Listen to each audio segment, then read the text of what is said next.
Welcome to Unapologetically AuDHD. I'm Patricia Young, MSW, and I'm an AuDHD former therapist and current coach. I'm Alex McLaughlin, MSW and LICSW, and I'm an AuDHD therapist. This is a podcast with two friends processing what it's like to live in body-minds that diverge from neuronormative standards, and everything that comes with it, the good, the bad, and the beautifully messy. We aim to release 2 or more episodes per month. This podcast is not meant to be a substitute for help from a licensed mental health practitioner. Hey there and welcome. Hi, Alex. How are you doing today? I am not feeling the best today, but otherwise doing okay. How are you? I'm doing fine. Thanks for asking. I forgot to turn the fan off. I'm actually having a nice day and feeling really connected, and I've had some sweet social connections. So I'm in quite a good place today, and I'm grateful for that.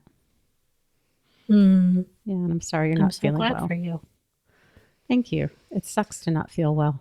And we can have a whole episode about living in these meat bodies another time. Yes. I feel like that would be a whole series. Yeah. I feel like that could be a whole series. I feel like that would get into conversations about the overlapping chronic health conditions. And I don't know about you, but I could talk for hours and hours on those topics. Yeah, I think those are things that we should talk about. Just not today. We are continuing our series on the DSM criteria for autism, and we're talking about what the DSM says and what our experiences of what it actually looks like, because the lived experience for me has been so different than what the DSM criteria is. So Alex, I'm going to turn it over to you and you're going to start us off on this. Sweet.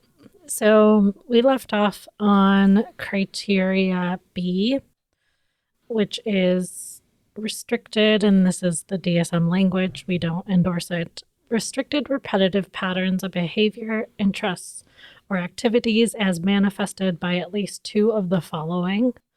So the first is, I'm going to rephrase this to be more affirming. So safety in stimming and safety and comfort in the use of objects or speech in a repetitive way. So I'm assuming our audience knows what stimming is, but in case they don't, do you want to give like a layperson definition? Sure.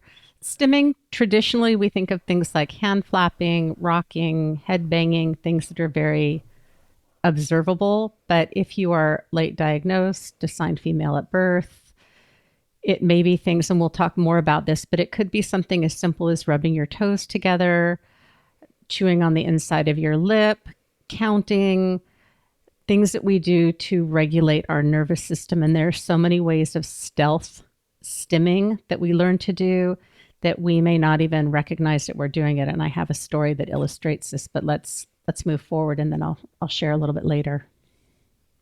Yeah, and I think also this is going to vary among other like non-white populations too, right? With how this might look. And I don't know about you, but I think that, right, knitting, crocheting can be a form of stimming. Stimming can also be listening to the same song on repeat, saying a phrase on repeat that just feels good in your mouth, in your body. I used to do a lot of, you talked about lip chewing. I used and still kind of chew the insides of my cheek. And that was a way for me to hide my stims. You know, other body focused repetitive behaviors like nail biting, skin picking, right? Those can be a form of stimming. Pursing our lips, clenching our muscles, scratching ourselves, whether it's gently or more firmly, counting things.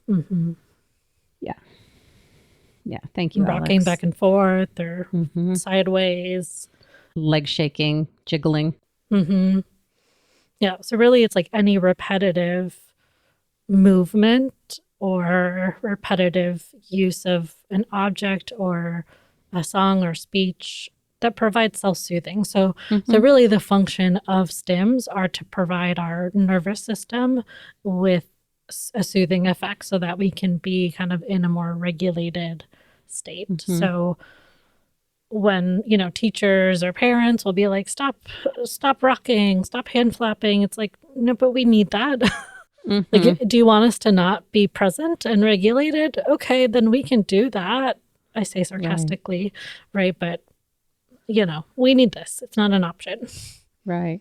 Also, shifting in your seat if you don't sit still or needing to stand, but shifting positions in your seat can be also another way of stimming. Or like my son has ruined so many phone cases because he likes to pop the corner off and pop it back on. So if you have a kid that chews on their shirt or, is always has a coin in their hand or things like that. My other son would chew his blanket and we had to keep buying him new blankets because he would just chew them. Yeah. Yeah. Yeah. And I think this it can show up in like quote unquote socially acceptable ways, like using a hair fidget. twirling. Right. These can be just kind of normative things that and everyone stims. So neurotypical people stim too. It's just obviously seen more in autistic and ADHD populations. Yeah. The Dr. Neff, who is kind of like their blog post and the DSM and pictures breaking down autism. That's kind of what's guiding our conversation. And so they also give an example of lining up objects, creating elaborate organizational systems and collections. I love my systems. If you ask any of my former colleagues, I love systems. And it just, I find them soothing to make them, but also to follow them. Yeah. Also watching shows on repeat is another one. And hummers. And humming is a great way to regulate your nervous system. It activates your vagus nerve. And so humming is a great way if you're anxious. But people, like my great aunt hummed all the time. Yeah. And the story that I was going to share, I was just talking with a friend today. There's a group of women. We're all older women, and we have a group that meets monthly on how we can make changes in the world right now. It's very uncomfortable going to this group just because of what's going on in the world. It's very hard for me, and hearing about it is very difficult. But at the last group meeting, we were all outside. The weather was warm. And I counted, and out of a group of maybe there were 20 of us, 3/4 of the people were doing some type of stimming. And whether it was, a thumb on their arm or twirling their hair or their foot moving up and down. And this friend that I was talking to, her body was perfectly still, but because she had sandals that were like flip-flops on, her toes were rubbing together. And when we were talking today about the next meeting, I said, I get so uncomfortable in these meetings. And I shared with her what I had observed and about her behavior. And she said she had no idea that she was doing it. And we talked about maybe what we need to do is also bring up in the group about what this is bringing up for people, because clearly 3/4 of the people visibly, not everybody had sandals on. So I don't know what was going in other people's feet with their closed shoes. And she was surprised that I noticed. And I did ask her, I'm like, does that creep you out that I noticed that and called it out? And she said, no, not at all. But I think that's a way that I regulate, is that I get uncomfortable and I shift in my seat, and then I start noticing who's got glasses, who's got shoes on. And I was actively looking to see was there anybody else that I could tell was uncomfortable. And that's one of the behaviors that I do, is I'll count or find similarities or differences. Yeah, thank you for sharing.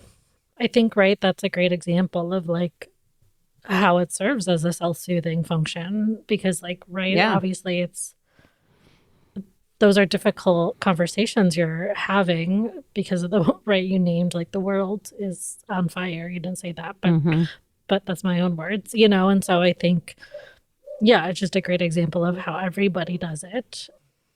Yeah, it was reminding me too of another stim that I will see people do, rubbing kind of like a fabric that feels really soft and kind of like doing that repeatedly, smelling some like things. So I don't remember if this is, to be honest, I don't remember where this fits in the criteria, but those of us that are autistic tend to not only, need sensory, like we pick up more of our environment because we have brains that are hyper connected. So we actually pick up more of the sensory environment, but we also sensory seek.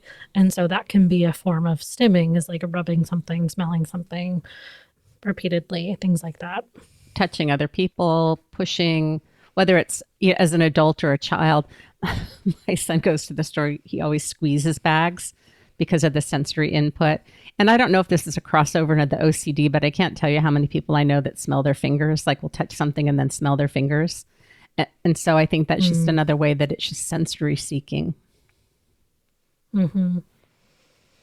Yeah, a kid I used to care for would like really just loved watching like water, and so like would get into mischief, would like grab cleaning solution he isn't supposed to grab, and would like play with it, but just enjoyed watching like the water move and stuff, and would also then take objects like really close to his face, and would just enjoy the visual aspect of it. So it can be visually stimming too. Petting all the dogs and cats that you see if you're out walking or in public. That's me.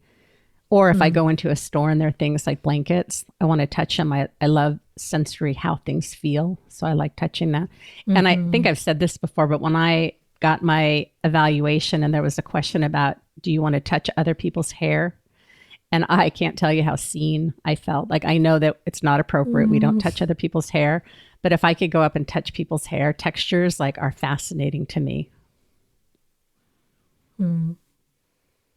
Yeah. Thank you for sharing that. Yeah. Don't do that, everybody. You have to ask permission first. Sounds like you're speaking from experience. Somehow I just know we don't do that and it's not appropriate. Well, I hope you have people in your life that allow you to do that. Yeah. It can also be aversion to touch, not like being touched or hugged or that pressure. Sometimes people seek that, the swinging, the vestibular stimulation of swinging, spinning, rocking, heavy pressure. And some people just don't like the pressure at all. Yeah. I know for me, like I think I get motion sick real easily. So like I can't lay in a hammock or anything like that. But yeah, some people like seek out that input, that sensory, that vestibular input. Because that is just really soothing to them. All right. Anything else before we move on to the next criteria? No, I think if you have kids that are sensory seeking, trampolines can be great. There's a safety issue. I'm not advocating you get a trampoline. I'm just saying they're great regulators if you have a kid that needs that input. And they make swings too that you can install in your house, or even like, I know they make hammock chairs. So I know plenty of people that have hammock chairs. And ones that are pretty covered, so it can be dark and quiet in there too. Yep. Yeah. All right. So criteria B2 is, I'm going to reword this, safety in familiarity and routine. So this can show up like needing, to follow a morning or evening routine. And when that can't be followed, there can be a lot of distress that we experience. Or like if the routine is disrupted, like that can cause a lot of distress. Needing things to be predictable, kind of knowing what to expect ahead of time, right? This might present in someone asking a lot of questions like, oh, you're having a birthday party. Okay, who is all going to be there? How long do you think it'll last? Will there be music? You know what I mean? Like we need that information because that helps us feel safe if we kind of know what to expect. And then if things shift from what we're expecting, that can be really distressing to us. Yeah, definitely. I would imagine that, especially if you're listening to this currently, fall 2026, those of us that have very 2025. 2025 in the future now. Thank you. Those of Yep. us that have a very strong sense of justice, sensitivity of what's right and what's wrong, that what's going on in the world can be very dysregulating because of that idea of this is how things should go. This is what's fair. This is how I'm trying to be vague to not activate anybody. But that is one of the things that can be very dysregulating right now. Many of the things that we're seeing right now. Yeah. Yeah, for sure. And the Dr. Enough gives some other examples, like particular rituals, for example, ways of greeting, morning routines, rituals before exams. And obviously, yeah, I already said that, but deviation from those rituals creates distress. Mm-hmm. So this is where it can get confusing, right? It can look like OCD, and maybe it is. Maybe there's both, right? And like if the function of what we're doing provides us safety rather than like it evokes a fear, then that kind of points to autism rather than OCD. Now, that's not to say that someone can't develop a fear. Like I used to have a fear of things, my routines being disrupted. And the fear that I had was based on like real sense data in the here and now, that when my routine is disruptive, I'm more likely to be irritable, have a meltdown, have a shutdown. Things are going to feel off all day. And so like I have data to point to, yes, this does cause me an impact versus like, oh, I'm afraid this person in my family is going to get seriously injured, right? It's a little different. The fear that can develop is different. Yeah. I think too that if you have a certain way that you fold your clothes or hang your clothes or organize your closet by colors or ways that you set your shoes up, that those can be things, certain ways that you eat your food. I was just telling my husband the other night, we got a big bag of Halloween candy and I said, I want to dump it out and I want to sort it. I want to sort all the flavors together because that's how I like to eat it. And then I had some M&Ms the other night and I thought I'm going to do it. So I, dumped out this little fun size packet and organized them by color, that those are things or rituals in the way that because I love food. Is there a way that you eat a Reese's peanut butter cup? Is there a way that you eat certain foods where maybe you eat around the edge or the top and then you eat the middle, or you save your favorite thing for last and you eat the things that you don't like first? That those can also be ways that we have routines and repetitive behaviors around things. Yeah, that's a great example. Yeah. And I think too, like, at least for me, like if someone touches my stuff and it's in a different spot than it normally is, that for some reason it's just really distressing to me. Yeah. Now, if I know that it's going to happen, or like if I can be the one to move it, then it's still distressing, but it's more tolerable. And so this can show up like someone just getting really possessive about their, I don't know if I like that word, but just kind of on edge about their belongings. And like if things are moved, or like if someone sits in their chair at the table, right? Like those kind of things just can be distressing. And I think it's important that we want to honor that for a person. And like, I don't know, I've heard of people get mocked for those kind of things. And that just breaks my heart that happens. So yeah, it's not like we can talk our way, right? Like, yeah, we can do maybe some, like, kind of like, it's not I'm not gonna die because of this, right? Like, I think there's some cognitive reasoning, but I think it is like, at least for me, it feels like I can't really think my way out of it. Like, it's a physiological response that I have when things are disrupted. Yeah. My husband knows, like, don't touch my stuff, don't move my stuff. And if something I can't see, I joke that I'm a blamer. And same with my son, that often I'll say, repeat after me, son, I'm a blamer, like my mother. And we can joke about it because he and I are very quick to assume that somebody has messed with our stuff and we know it. And so that's just how we deal with it. And we have two recliners in our living room. When Steve and I bought furniture, the kids weren't coming home a lot. They didn't have partners. So we really did not do a great job picking out furniture.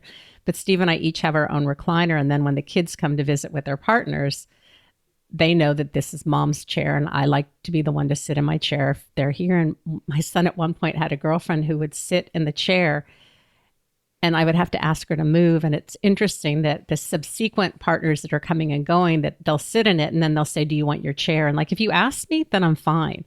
But if you don't say anything to me, then I'm like, that's my chair. And it makes me really grouchy. Yeah. Yeah. And do you find that like it's hard to kind of reason your way out of it as well? Yes. And I have a hard time asserting myself, that it really helps when, if I'm asked, then I'm like, it doesn't matter. And I'm really happy to sit somewhere else. But if I'm not asked, that sense of like, you're in my space and you're not acknowledging that this is my chair, because it's a known fact, like this is mom's chair. It's the only chair in the living room that I claimed, space to. But yeah. And I think we also can have very big reactions when things happen, either underreact or overreact.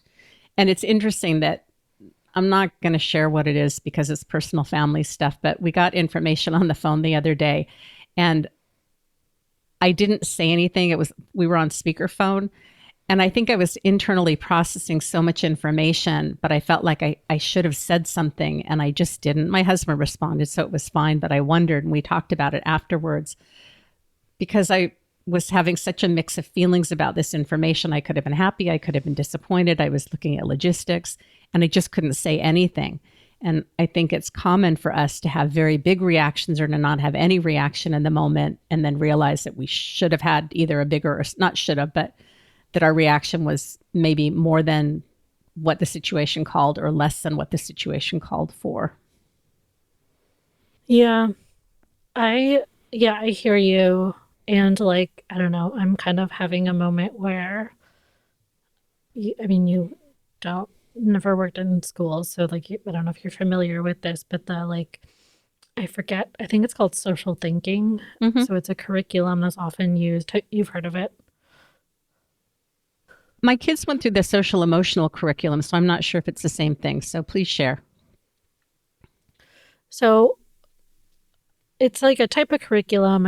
I believe it was created for autistic folks. And there's, I don't know, a lesson in there called Size of the Problem, where, you go through examples of like, kid walks into a classroom and someone's using his favorite pencil or something. And like, this is his reaction. And, you have like the kids are supposed to kind of rate, like, what's the size of the problem? And like, there's different kind of guidelines for that.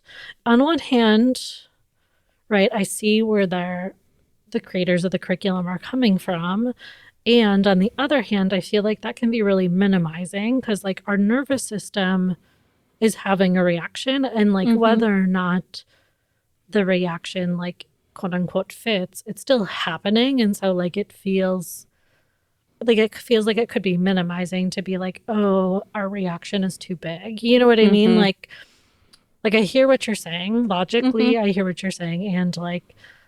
And even like I'm taking this like somatic trauma therapy training and they talked about, one of the modules talked about like, oh, is my reaction right now kind of fit the situation? And I'm like, I don't know if I feel like that. It doesn't matter. You know what I mean? Like your nervous system's still having the reaction and like, Sure. I don't know. I think it's important to honor that. It's usually not tied to logic, right? Like, Yeah. but there's something there. There's a reason our nervous system is having that reaction and that's valid. I'm wondering if the difference, because you and I talked about this about another situation.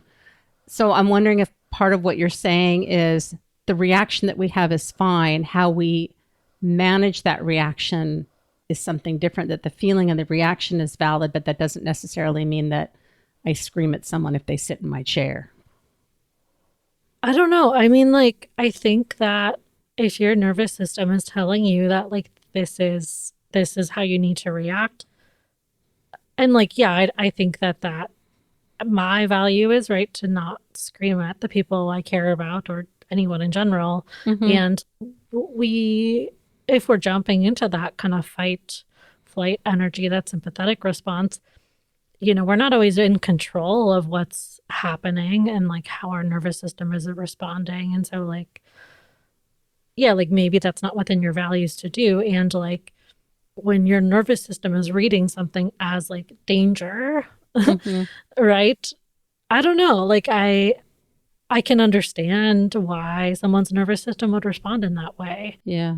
Does that make sense?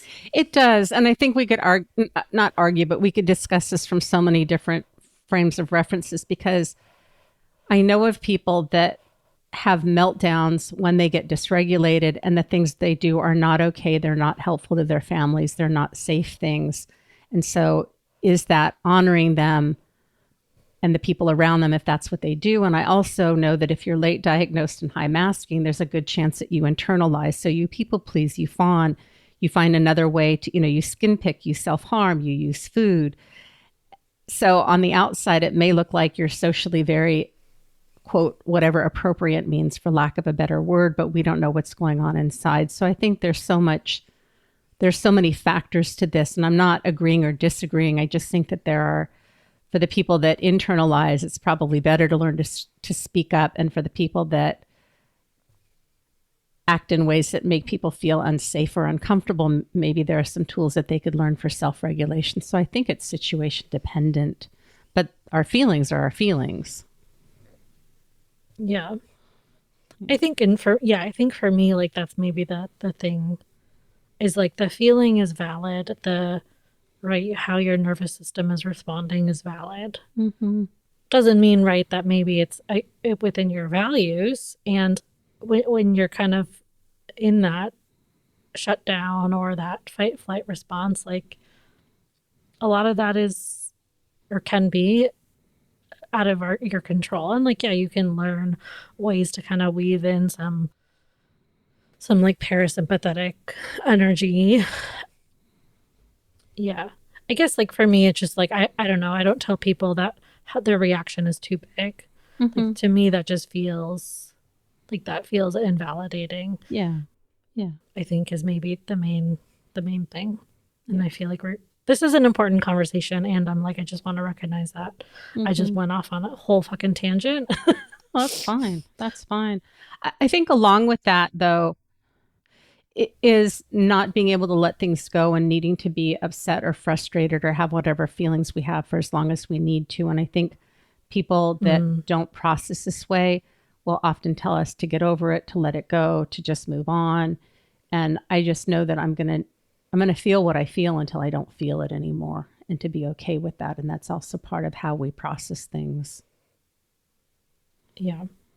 Yeah. And like, if we could stop perseverating on a thing, we fucking would, right? You know what I mean? Like, it's not fun to be stuck on something for so long. And like, that's just how our brains tend to work. I'm not saying that everyone that's autistic, right, engages in perseveration. And I think the vast majority of us do.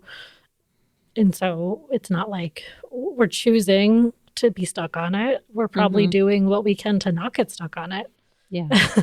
Yeah. So yeah, I like your point about just letting ourselves and or loved ones take up that time and space that they need to kind of work through it in the way that their nervous system needs to work through it. Yeah. Yeah.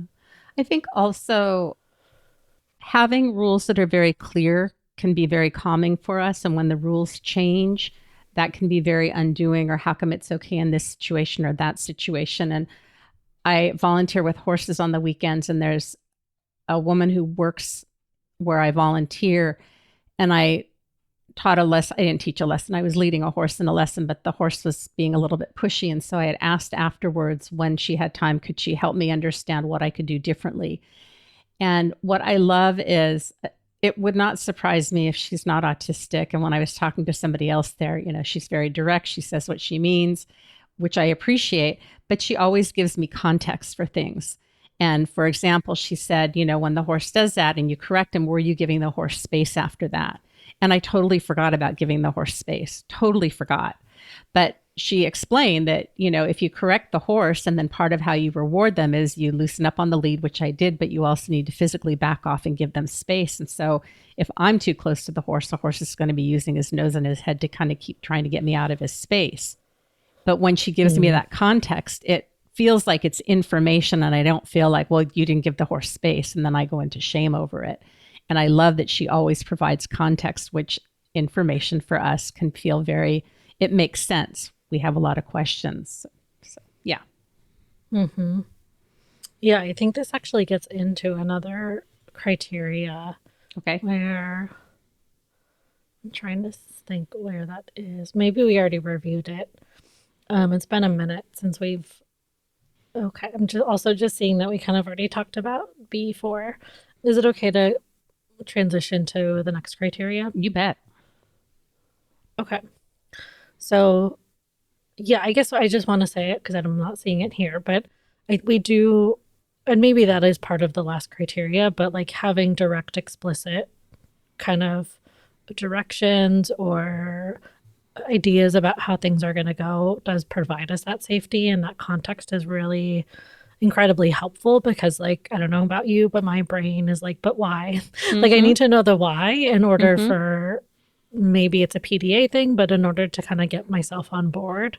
And so when people ask why, like, we're really not trying to be difficult. We're just trying to understand so that we can know the context and we can kind of respond appropriately and understand the why. And I think, I don't know, I think a beauty of PDA is that we kind of like question the status quo.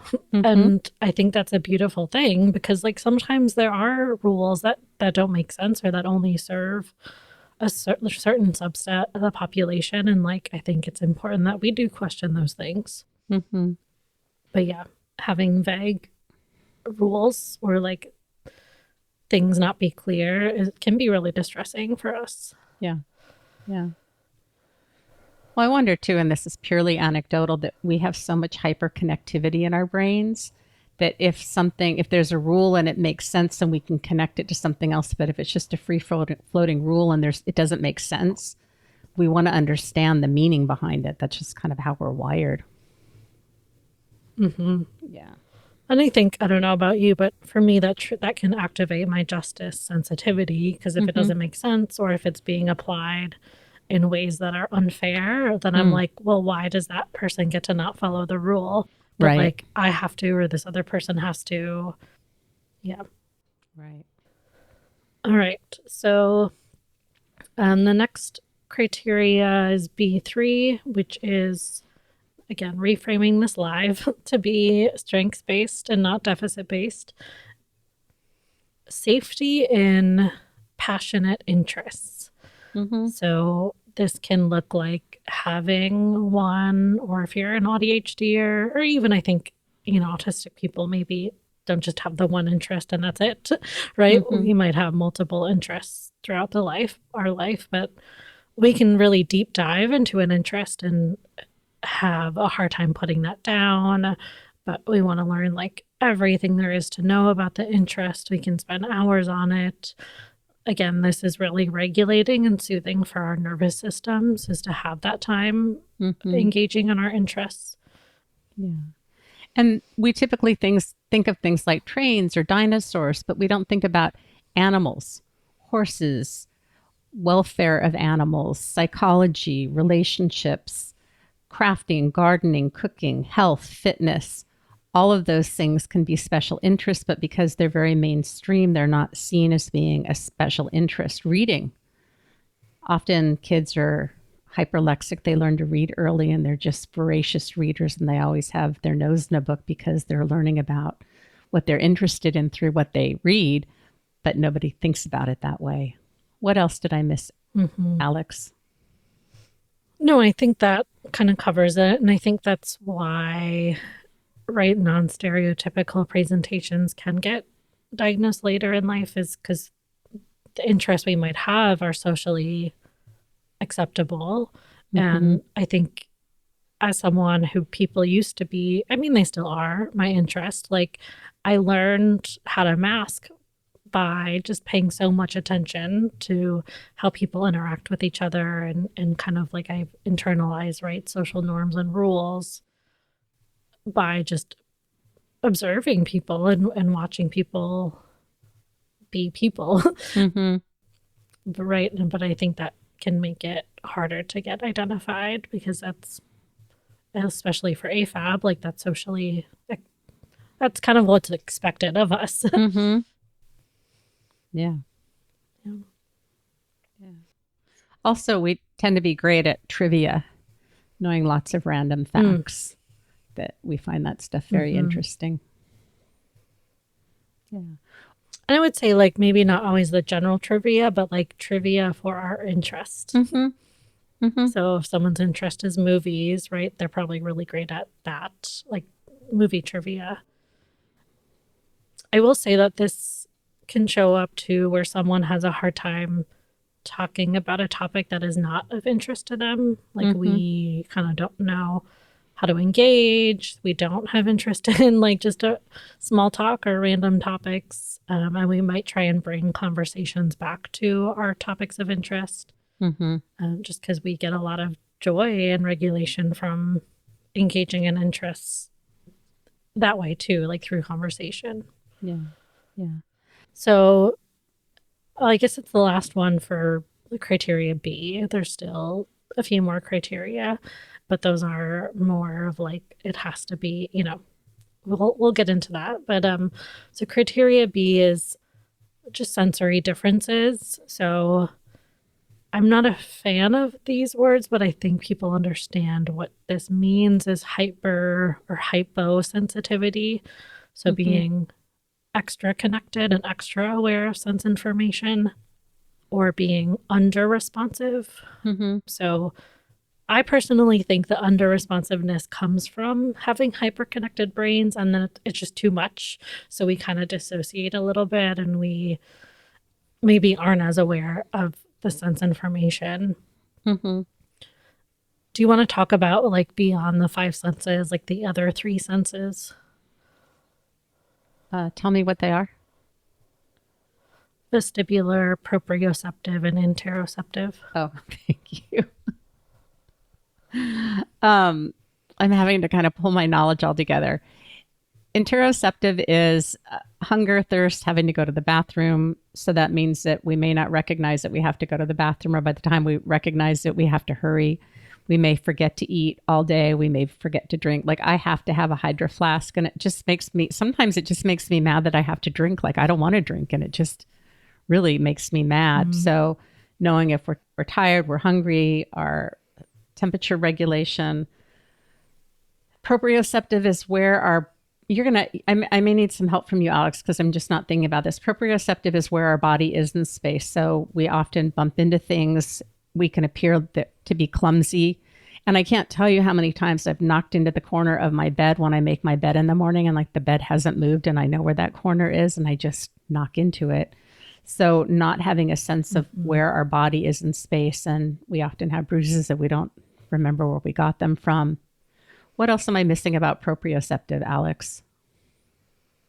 I think this can also show up in like not knowing how much force we're using. So we might set things down really loudly, or kind of walk loudly, because we're not really aware, again, where our body is in space, or our body is in connection with objects. And so, sometimes people are like, "Are you mad?" And I'm like, "No, why?" They're like, "You're slamming the like cabinets." I'm like, "Oh, I just didn't realize how hard I was doing it." And I think so, like, using weighted items provides proprioceptive input, or like tight, some people really like tight clothing, because that provides us with that proprioceptive input. But yeah, I think otherwise you hit everything.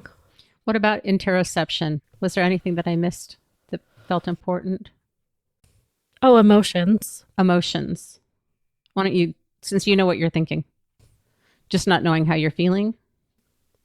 Yeah, so we might not know if you ask us how we're feeling emotionally, because we're not really as connected to our interoception. Yeah. And for vestibular, I'm not sure. Are you just talking about? Yeah, why don't you say it so that I'm not guessing? To be honest, I think I'm gonna have to guess, or I can look it up. Mm-hmm.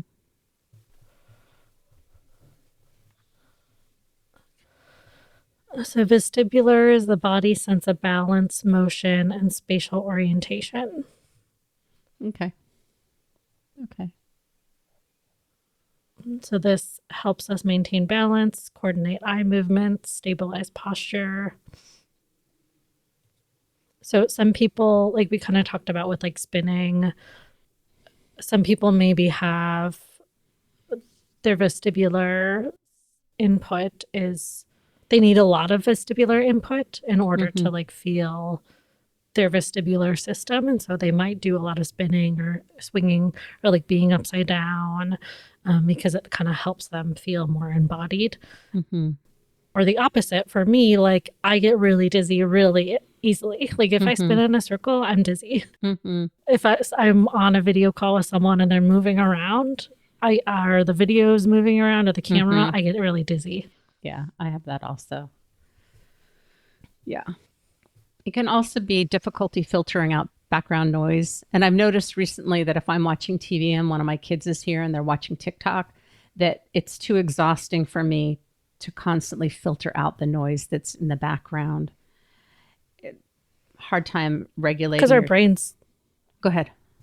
well, and our brains literally are wired in a way where we have a harder time doing that.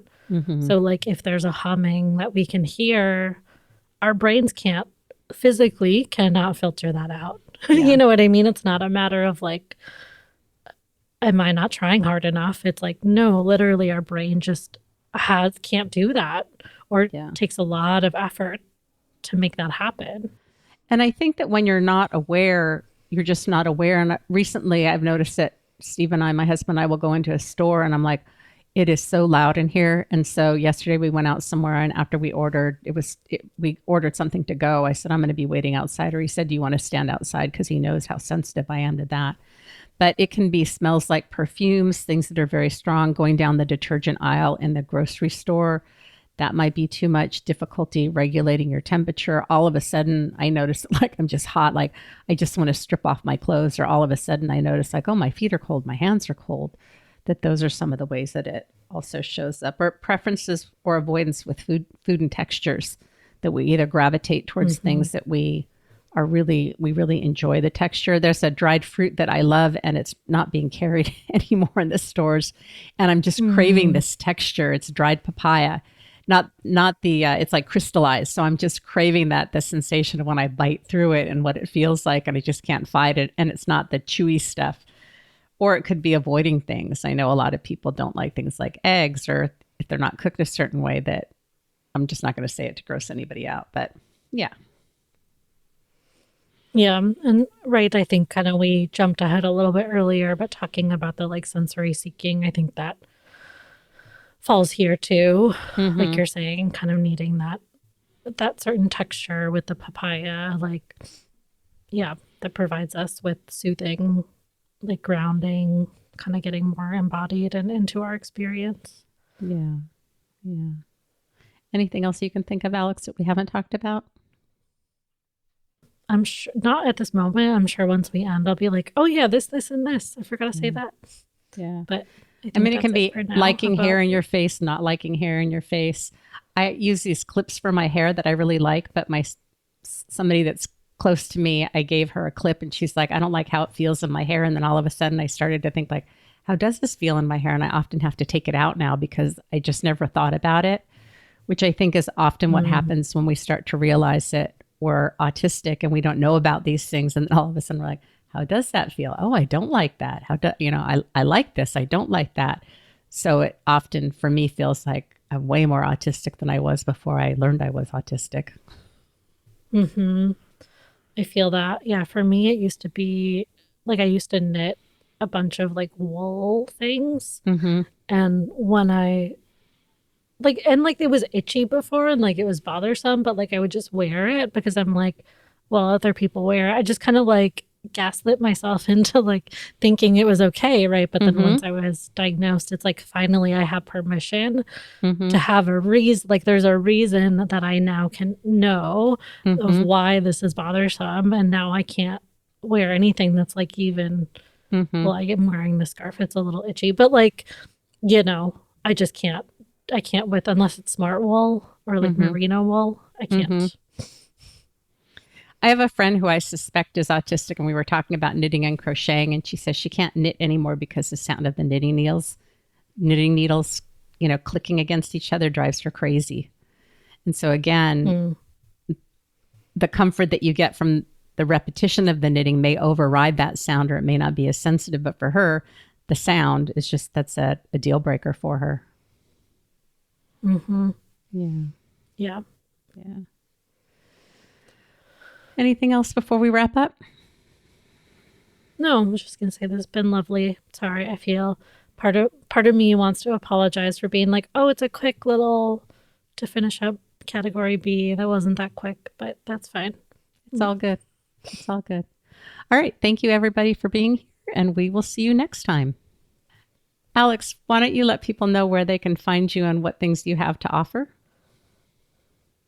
Sure. So I have a therapy and assessment practice as well as a coaching, consulting, and training practice. The therapy and assessment practice is for folks on Wapakoti land, colonized as Minnesota. That is www.thedivergentgrovetherapy.com. I offer individual groups, assessments, like I said. And then the coaching and consulting practice is Divergent Grove unlearningcollaborative.com. How about you? What have you got going on? I want to say I got nothing, but that's not true. I have I have another podcast called Unapologetically Sensitive. You can find this podcast and my other podcast at unapologeticallysensitive.com. I work online internationally providing coaching. I was a therapist for 17 years. I now provide coaching for late identified, late diagnosed. You suspect you might be ADHD, AuDHD folks. And I'm very relational in the work that I do. We can do parenting, relationships, work things, having accommodations, understanding how you're wired, helping get systems into place. I think I said parenting. I can't remember. That's it. And if you want to reach out to us, you can. Yeah. Oh, I was just going to say yes. I think you did say parenting. Yeah.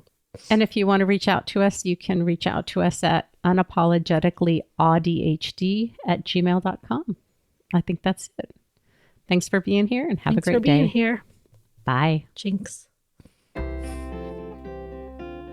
Thanks for spending time with us in this space where your too muchness is never too much. Remember, you're not broken and you're definitely not alone.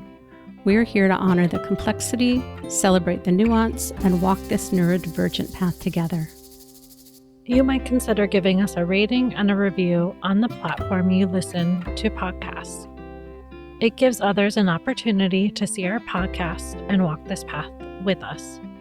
Until next time, stay curious, stay kind to your nervous system, and stay unapologetically AuDHD. You belong here.